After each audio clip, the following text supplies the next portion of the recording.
On est en direct avec Francis Palombi, président de la Confédération des commerces de France. Bonsoir. Bonsoir. C'est un coup dur ce que vous avez entendu, le retour du confinement. Coup dur. Dans un premier temps, c'est une catastrophe parce qu'aucun discernement n'a été fait pour l'instant, mais nous attendons, paraît-il, des précisions du Premier ministre demain, dans la journée. Peut-être quelques aménagements, mais là, à ce soir, il n'y a pas eu de discernement. Le grand gagnant, la forme de commerce qui va rayonner pendant toute cette fin d'année, qui va pulvériser ses records de vente, eh bien, c'est le grand commerce numérique. Ils sont déjà en promotion. J'ai demandé à ce qu'on leur interdise exceptionnellement en fin d'année toute promotion agressive, mais pour l'instant, aucune réponse ne m'a été donnée parce que, imaginons les jouets qui représentent 60% de leur chiffre d'affaires pour les fins d'année, sur le seul mois de décembre, eh bien, que vont-ils faire? Ils vont être fermés, alors que les grands pure players seront ouverts, que les grandes surfaces seront ouvertes. Donc, vous voyez, il y a une distorsion sans nom. Et ce qui vous pose un problème, c'est le manque de discernement, le manque de cas par cas, parce que l'urgence sanitaire, j'imagine que vous l'entendez quand même.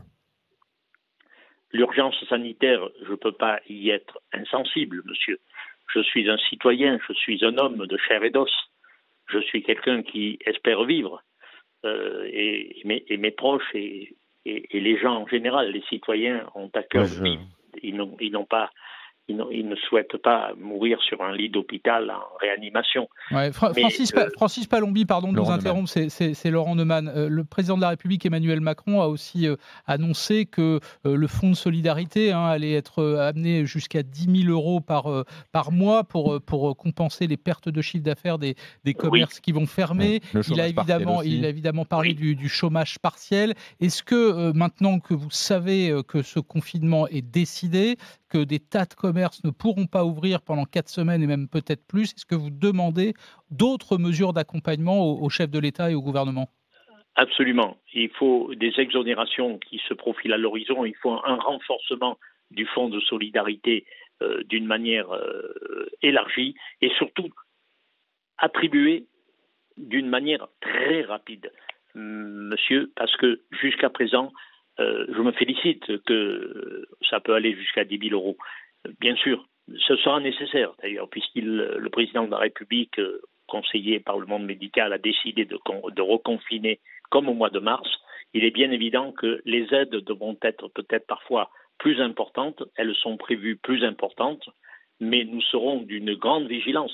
C'est la seule chose. Mais soyons clairs, Francis Palombi, pardonnez-moi, c'est à nouveau Laurent Neumann, mais soyons clairs, ce soir, vous demandez au gouvernement non plus des reports, mais des exonérations d'impôts et de charges.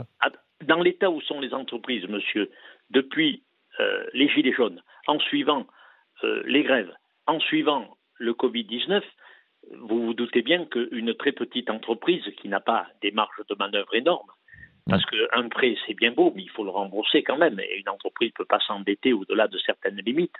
Donc, nous demandons véritablement des exonérations, que les loyers soient reportés, mais pas que. Que les loyers, il y ait 2, 3, 4, 6 mois d'exonération de loyer, mais en contrepartie, il faudra faire quelque chose pour les bailleurs. Francis Palombi, président de la Confédération des commerces de France. Robert Sebag, infectiologue. Oui, cher monsieur, vous savez, on est médecin, mais moi je suis aussi un citoyen. Et quand je vous écoute, et je comprends cette tristesse, et nous sommes aussi très tristes, mais c'est vrai aussi que cette maladie, elle nous concerne tous, à tous les niveaux, vous le savez, vous le comprenez, et que c'est une maladie du lien social. Et je veux dire, tout ce qui peut diminuer les rencontres, tout ce qui peut diminuer le lien social dans les magasins, dans les cafés, les restaurants, va jouer un rôle extrêmement important. Alors, il faut bien sûr que derrière, vous l'avez dit, qu'il y ait une aide, mais plus qu'une aide, et pas simplement des prêts, une aide, bien sûr, monsieur, je le comprends tout à fait. Également. Parce que, vous savez, monsieur, nous pensons aussi, nous les médecins, et on voit déjà, si vous voulez, avec cette maladie, au-delà, et même comme infectiologue, au-delà de la pathologie du Covid ou d'autres pathologies infectieuses, je vois l'angoisse et je vois des pathologies liées à cette situation économique. Oui, il y a une augmentation des dépressions, une augmentation des insomnies, et ça nous fait très peur médicalement. C'est pour ça qu'on ne peut pas mettre toujours en balance l'économie et le sanitaire. Il y a un lien évident. C'est ce qu'a dit Emmanuel Macron d'ailleurs. Non, mais c'est extrêmement important et on est très très sensible. Mais aujourd'hui, si vous voulez, la seule façon, alors on ne va pas revenir peut-être sur ce qu'on aurait dû faire, c'est trop tard, il faut regarder devant parce que je vous dis, dans 10 jours, monsieur, on peut faire un tri à l'hôpital.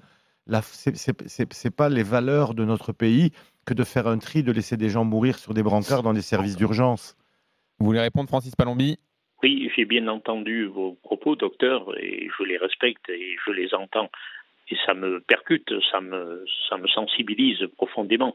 Mais j'espère quand même que l'économie, parce qu'il faut les deux, enfin, l'économie d'un pays, c'est sa prospérité pour aménager davantage les hôpitaux. Et je pense quand même, ce que je dérive un peu du secteur économique, ce serait quand même bien que ce Covid-19, ce drame sanitaire qui sévit sur le monde entier et en France également, serve de leçon à tous nos gouvernants.